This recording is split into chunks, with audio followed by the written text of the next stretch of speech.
नमस्कार दोस्तों, मैं कहानीकार पेश करता हूँ आपके सामने मुंशी प्रेमचंद जी के द्वारा लिखी गई कहानी, जिसका शीर्षक है बूढ़ी काकी। बुढ़ापा बचपन का बहुधा पुनर्जन्म होता है। बूढ़ी काकी में जीहा के स्वाद के सिवा और कोई चेष्टा शेष न थी, और न ही अपने कष्टों की ओर ध्यान आकर्षित करने का रोने के अतिरिक्त कोई दूसरा सहारा। समस्त इंद्रियां, नेत्र, हाथ और पैर जवाब दे चुके थे। काकी दिन भर पृथ्वी पर पड़ी रहती, और घर वाले कोई बात उनकी इच्छा के प्रतिकूल करते, या भोजन का समय टल जाता, अथवा उनका परिमाण पूर्ण न होता, या बाजार से कोई वस्तु आती और उन्हें न मिलती, तो वे रोने लगती थी। उनका रोना व सिसकना कोई साधारण रोना न था। वे गला फाड़ फाड़ कर रोती थी। उनके पतिदेव को स्वर्ग सिधारे कालांतर हो चुका था। बेटा तरुण होकर चल बसा था। अब एक भतीजे के अलावा उसके और कोई नहीं था। उसी भतीजे के नाम उन्होंने अपनी सारी संपत्ति लिख दी थी। भतीजे ने सारी संपत्ति लिखाते समय खूब लंबे चौड़े वादे किए थे, किंतु वे सब वादे केवल कोली डिपो के दलालों के दिखाए हुए सब्ज बाग के समान थे। यद्यपि संपत्ति की वार्षिक आय 150 से 200 रुपये से कम नहीं थी, तथापि बूढ़ी काकी को भरपेट भोजन भी कठिनाई से मिलता था। इसमें उनके भतीजे बुद्धिराम का दोष था या उनकी अर्धांगिनी श्रीमती रूपा का, इसका निर्णय करना सहज नहीं था। बुद्धिराम स्वभाव से सज्जन थे, किंतु उसी समय तक जब तक कि उनके कोष पर कोई आंच न आए। रूपा स्वभाव से तीव्र सही, किंतु ईश्वर से डरती थी।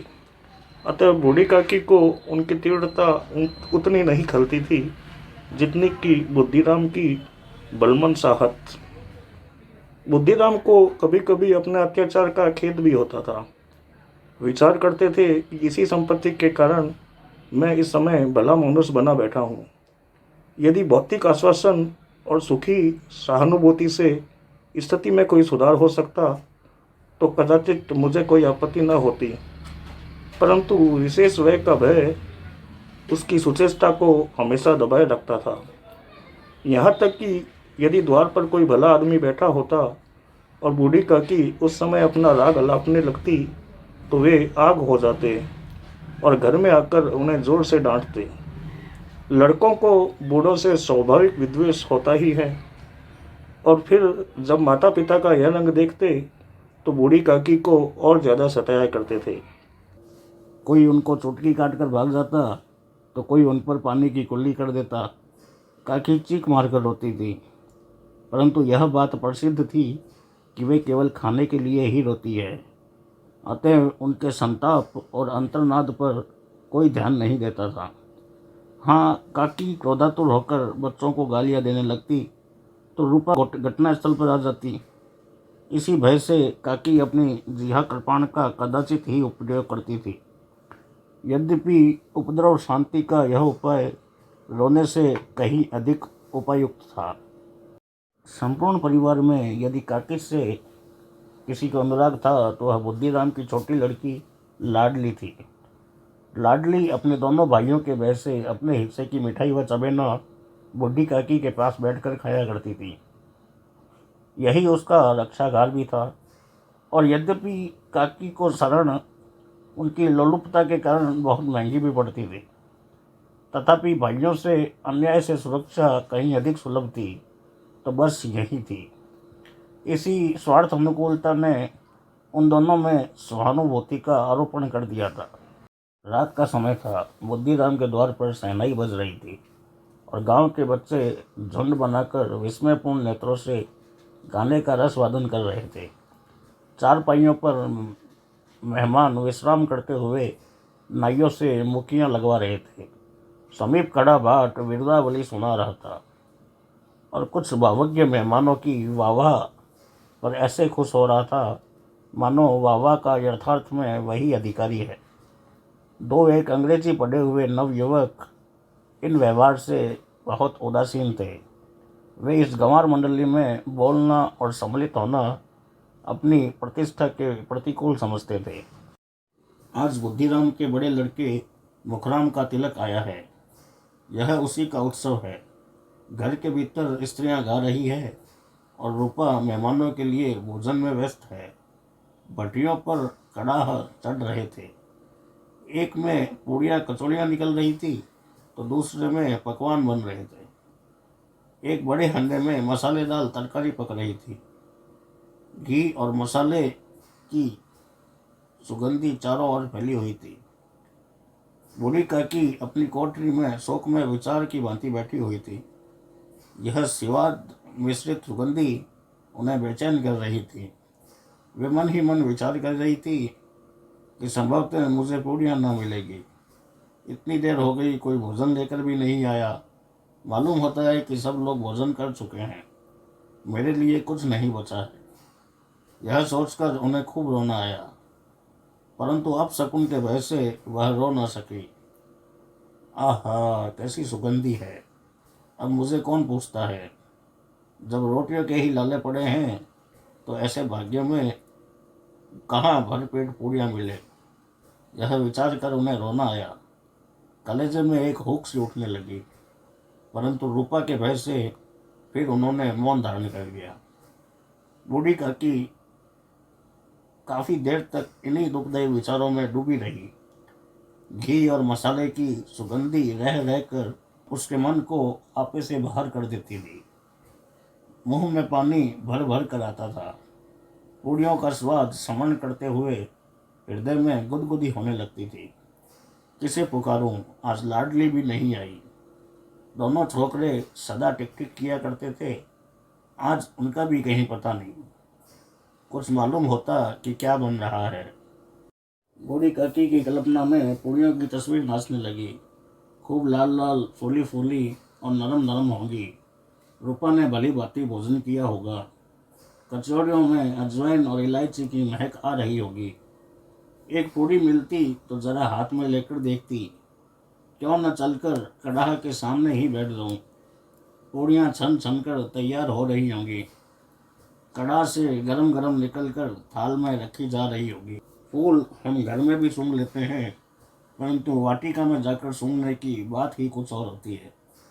इस प्रकार का निर्णय करके बूढ़ी काकी उकड़ू बैठकर हाथों के बल सरकती हुई बड़ी कठिनाई से चौखट से उतरी और धीरे धीरे रेंगती हुई कड़ा के पास जाकर बैठ गई। यहाँ आने पर उन्हें उतना ही धैर्य हुआ जितना भूखे कुत्ते को खाने वाले के सम्मुख बैठने से होता है। रूपा उस समय कार्यभार में उद्विग्न हो रही थी। कभी इस कोठे जाती तो कभी उस कोठे में, कभी कड़ा के पास जाती तो कभी भंडार में जाती थी। किसी ने बाहर से आकर कहा कि महाराज ठंडाई मांग रहे हैं। ठंडाई देने में लग गई। इतने में कोई आया कि भाट आया है, उसे कुछ दे दो। तो भाट के लिए सीधा निकाल रही थी कि एक तीसरा आदमी ने आकर पूछा कि अभी भोजन तैयार होने में कितना विलंब है, जरा ढोल मजीरा उतार दो। बेचारी अकेली स्त्री दौड़ते दौड़ते व्याकुल हो रही थी। झुंझलाती थी, कूदती थी, परंतु क्रोध प्रकट करने का अवसर न पाती थी। भय होता था कि कहीं पड़ोसी ने यह न कह दे कि इतने में ही उबल पड़ी। प्यास से कंठ सूख रहा था। गर्मी के मारे फूंकी जाती थी, परंतु इतना अवकाश न था कि जरा पानी पी ले या पंखा ले ले। यह भी खटका था कि जरा आँख हटी और चीज़ों की लूट मची। इस अवस्था में उसने बूढ़ी काकी को कड़ा के पास बैठी देखा तो जल गई। क्रोध न रुका। इसका भी ध्यान न रहा कि पड़ोसी ने बैठी हुई है। मन में क्या कहेगी, पुरुषों में लोग सुनेंगे तो क्या कहेंगे। जिस प्रकार मेंढक कछुए पर झपटता है, उसी प्रकार वह बूढ़ी काकी पर झपटी और उन्हें दोनों हाथों से झटक कर बोली, ऐसे पेट में आग लगे। पेट है या भाड़? कोठरी में बैठे बैठे क्या दम घुटता था। अभी मेहमानों ने भी खाना नहीं खाया, भगवान को भी भोग नहीं लगाया, तब तक भी आपको धैर्य नहीं हो सका। आकर छाती पर सवार हो गई। जल जाए ऐसी जीव, दिन भर खाती न होती तो न जाने किसकी आंधी में मुँह डालती। गांव देखेगा तो क्या कहेगा कि बुढ़िया को भर पेट खाने को नहीं मिलता है, तभी तो इधर उधर मुंह मारती फिरती है। डायन न मरे न माचा छोड़े, नाम बेचने पर लगी है, नाक कटवा कर ही दम लेगी। इतना ठूंसती है न जाने कहाँ भस्म हो जाता है। भला चाहती हो तो जाकर कोठरी में बैठ जाओ, जब घर के लोग खा लेंगे तो तुम्हें भी मिल जाएगा।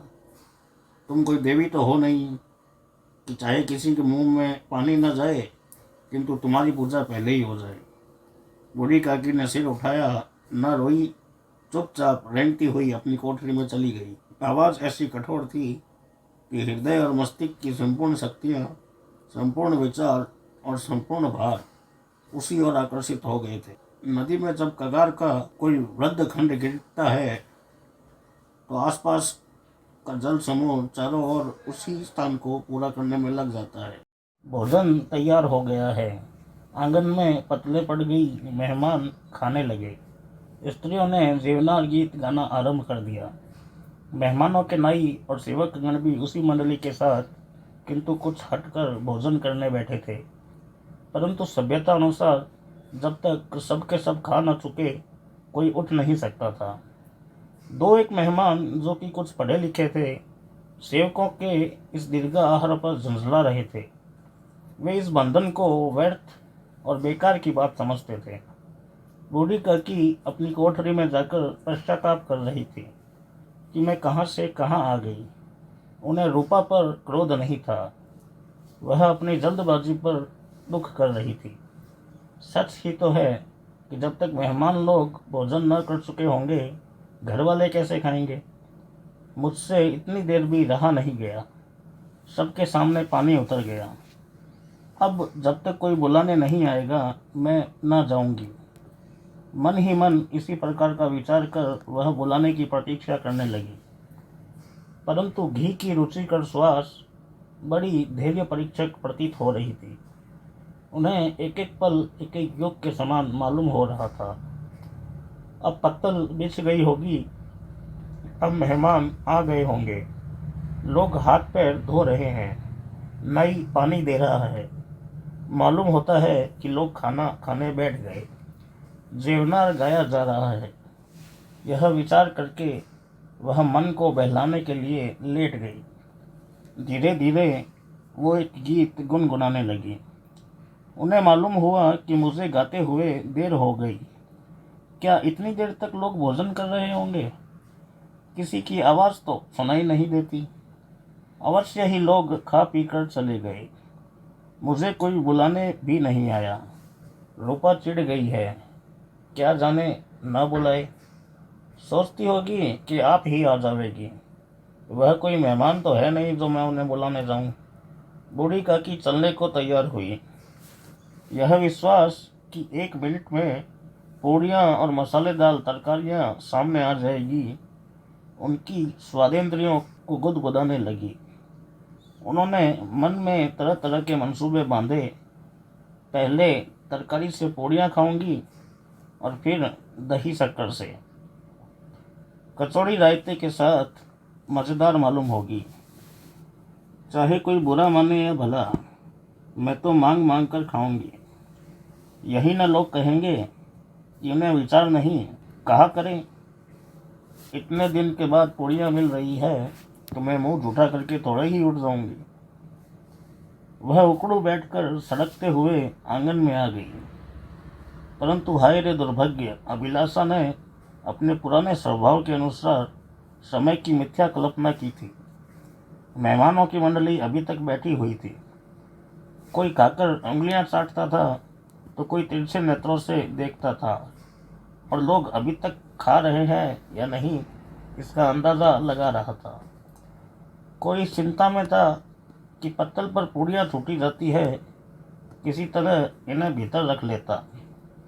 कोई दही खाकर चटकारे ले रहा था, परंतु दूसरा दोना मांगते हुए संकोच कर रहा था कि इतने में बूढ़ी काकी रेंगती हुई उनके बीच आ पहुंची। कई आदमी चौंक कर उठ खड़े हुए और पुकारने लगे, अरे यह बुढ़िया कौन है? यह कहाँ से आ गई? देखो किसी को छू ना दे। पंडित बुद्धिराम काकी को देखते ही क्रोध से तिलमिला गए। पूड़ियों का थल लिए खड़े थे। थाल को जमीन पर पटक दिया और जिस प्रकार निर्दयी महाजन अपने किसी बेईमान और भगोड़े कर्जदार को देखते ही उसका टेटुआ पकड़ लेता है, उसी तरह लपक कर उन्होंने काकी के दोनों हाथ पकड़े और घसीटते हुए लाकर उन्हें अंधेरी कोठरी में पटक दिया। आशा रूपी वाटिका लू के एक झोंके में विनष्ट हो गई। मेहमानों ने भोजन कर लिया, घरवालों ने भोजन कर लिया, बाजे वाले धोबी चमार भी भोजन कर चुके थे, परंतु बूढ़ी काकी को किसी ने नहीं पूछा। बुद्धिराम और रूपा दोनों ही बूढ़ी काकी को उनकी निर्लज्जता के लिए दंड देने का निश्चय कर चुके थे। उनके बुढ़ापे पर, दीनता पर, हतज्ञान पर किसी को करुणा नहीं आई। अकेली लाडली उनके लिए कूद रही थी। लाडली को काकी से अत्यंत प्रेम था। बेचारी भोली भाली लड़की थी। बाल विनोद और चंचलता की उसमें गंध बिल्कुल नहीं थी। दोनों बार जब उसके माता पिता ने काकी को निर्दयता से घसीटा तो लाडली का हृदय ऐंठ कर रह गया। वह झुंझला रही थी कि हम लोग काकी को बहुत सी पूरियाँ क्यों नहीं देते। क्या मेहमान सब की सब खा जाएंगे?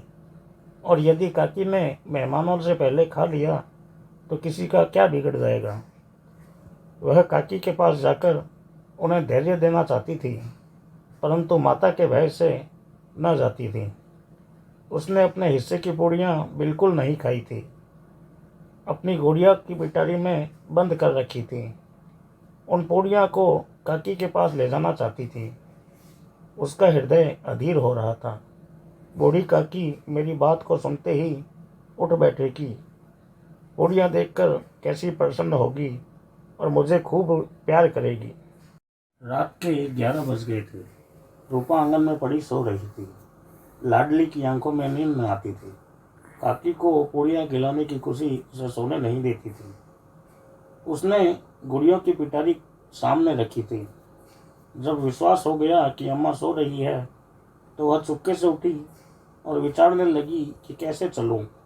चारों ओर तो अंधेरा है, केवल चूल्हों में आग चमक रही थी और चूल्हों के पास एक कुत्ता भी लेटा हुआ था। लाडली की दृष्टि सामने वाले नीम पर गई। उसे मालूम हुआ कि उस नीम पर हनुमान जी बैठे हुए हैं। उनकी पूंछ, उनकी गदा उसे स्पष्ट दिखाई दे रही थी। मारे भय के उसने आंखें बंद कर ली। इतने में कुत्ता उठ बैठा। लाडली को ढाढ़स हुआ। कई सोए हुए मनुष्यों के बदले एक भागता हुआ कुत्ता उसके लिए अधिक धैर्य का कारण हुआ। उसने पिटारी उठाई और बूढ़ी काकी की कोठरी में चली गई। बूढ़ी काकी को केवल इतना स्मरण था कि किसी ने मेरे हाथ पकड़कर घसीटे। फिर ऐसा मालूम हुआ कि जैसे कोई पहाड़ पर उड़ाई लिए जाता है। उनके पैर बार बार पत्थरों से टकराए। तब किसी ने उन्हें पहाड़ पर से पटका। वे मूर्छित हो गई। जब वे सचेत हुई तो किसी की जरा भी आहट न मिलती थी। समझी कि सब लोग खा पीकर सो गए और उसी के साथ मेरी तकदीर भी सो गई। रात कैसे कटेगी? हे राम, क्या खाऊं? पेट में अग्नि धधक रही है। हाँ, किसी ने मेरी सुधि न ली। क्या मेरा पेट काटने से धन जुड़ जाएगा? इन लोगों को इतनी भी दया नहीं आती कि न जाने बुढ़िया कब मर जाए। उनका जी क्यों दुखाऊं? मैं पेट की रोटियां ही खाती हूँ कि और भी कुछ। इस पर भी ये हाल। मैं अंधी अपाहिज ठहरी, न कुछ सुनूं न बूझूं। यदि आंगन में चली गई तो क्या बुद्धिराम से इतना न कहते बनता था कि काकी अभी लोग खाना खा रहे हैं, फिर आ जाना। मुझे घसीटा, पटका। उन्हीं पूड़ियों के लिए रूपा ने सबके सामने गालियाँ दी। उन्हीं पूड़ियों के लिए इतनी दुर्गति करने पर भी उनका पत्थर का कलेजा तक न पसीजा। सबको खिलाया, मेरी बात तक न पूछी। जब तब ही न दी तब अब क्या देंगे? यह विचार कर काकी निराशा में संतोष के साथ लेट गई। ग्लानि से भरा गला भर आता था, परंतु मेहमानों से भय के मारे रोती न थी। सहसा काकी के कानों में आवाज़ आई, काकी उठो, मैं पूड़ियाँ लाई हूँ। काकी ने लाडली की बोली पहचानी, झटपट उठ गई, दोनों हाथों से लाडली को टटोला, उसको गोद में बैठा लिया। लाडली ने पूड़ियाँ निकाल कर दी। काकी ने पूछा कि क्या तुम्हारी अम्मा ने दी है? लाडली ने कहा, नहीं, यह तो मेरे हिस्से की हैं। काकी पूड़ियों पर टूट पड़ी। 5 मिनट में पिटारी खाली हो गई। लाडली ने पूछा, काकी पेट भर गया? जैसे थोड़ी सी वर्षा ठंडक के स्थान पर कुछ और गर्मी पैदा कर देती है, उसी भांति इन थोड़ी पूड़ियों ने काकी की भूख और इच्छा को और उत्तेजित कर दिया था। वो बोली, नहीं बेटी, जाकर अम्मा से और मांग कर लाओ। लाडली ने कहा कि अम्मा सोती है, जगाऊंगी तो मारेगी। काकी ने पिटारी को फिर टटोला, उसमें कुछ खुरसन गिरी थी, बार बार होठ चाटती थी, चटखारे भरती थी। हृदय महसूस रहा था कि और पूड़ियाँ कैसे खाऊं। संतोष सेतु जब टूट जाता है तब इच्छा का बहाव अपरिमित हो जाता है। मतवालों को मद का स्मरण करना उन्हें मदान्ध बनाता है। काकी का अधीर मन इच्छाओं के प्रबल प्रवाह में बह गया। उचित और अनुचित का विचार जाता रहा। वे कुछ देर तक अपनी इच्छा को रोकती रही। सहसा लाडली से बोली, मेरा हाथ पकड़कर वहां ले चलो जहां मेहमानों ने बैठकर भोजन किया है। लाडली उनका अभिप्राय ना समझ सकी। उसने काकी का हाथ पकड़ा और ले जाकर झूठे पतलों के पास बैठा दिया। दीन सुधातुर हतज्ञान बुढ़िया पतलों से पूड़ियों के टुकड़े चुन चुन कर भक्षण करने लगी। ओह, दही कितना स्वादिष्ट था, कचौड़ियाँ कितनी सलोनी, खस्ता कितने सुकोमल। काकी बुद्धिहीन होते हुए भी इतना जानती थी कि मैं वह काम कर रही हूँ जो कदापि मुझे नहीं करना चाहिए। मैं दूसरों की झूठी पतल चाट रही हूँ, परंतु बुढ़ापा तृष्णा रोग का अंतिम समय है, जब संपूर्ण इच्छाएं एक ही केंद्र पर आ जाती है। बूढ़ी काकी में यह केंद्र उनकी स्वादेंद्रियां थी। ठीक उसी समय रूपा की आँख खुल गई। उसे मालूम हुआ कि लाडली मेरे पास नहीं है। वह चौंक गई। चारपाई से उठकर वो इधर उधर ताकने लगी, कहीं नीचे तो नहीं गिर गई। उसे वहां न पाकर वह उठी तो क्या देखती है कि लाडली झूठे पतलों के पास चुपचाप खड़ी है और बूढ़ी काकी पतलों से पूड़ियों के टुकड़े उठा उठा कर खा रही है। रूपा का हृदय सन्न हो गया। किसी गाय की गर्दन पर छुरी चलते देखकर जो अवस्था होती है, वही उस समय उसकी हुई।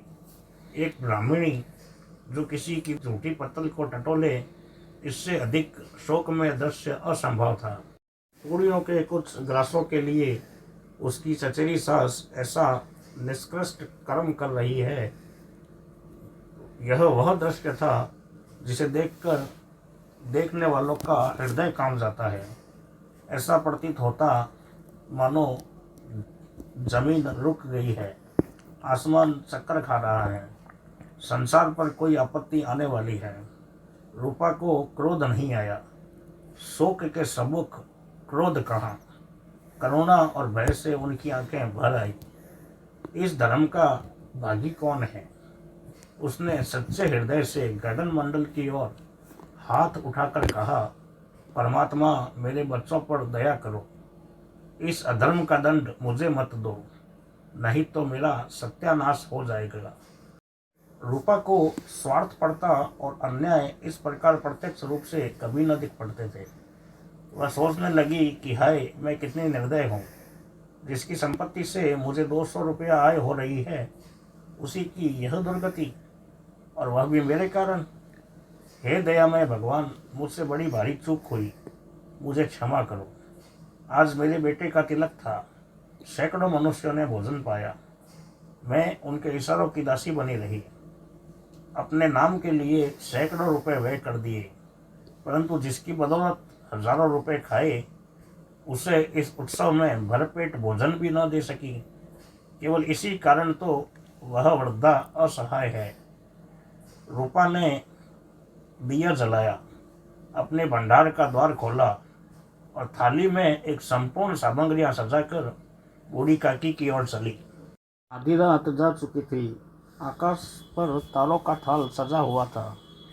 उन पर बैठे हुए देवगण स्वर्गीय पदार्थ सजा रहे थे, परंतु उसमें किसी को वह परमानंद प्राप्त न होता था जो बूढ़ी काकी को अपने सम्मुख थाल देखकर प्राप्त हुआ।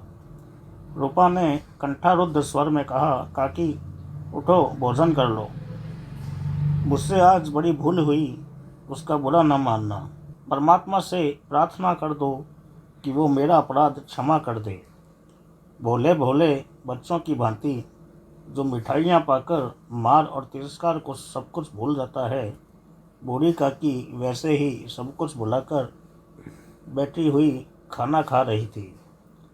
उनके एक एक रोए से सच्ची सदिच्छाएं निकल रही थी और रूपा बैठी स्वर्गीय दृश्य का आनंद लेने में निमग्न।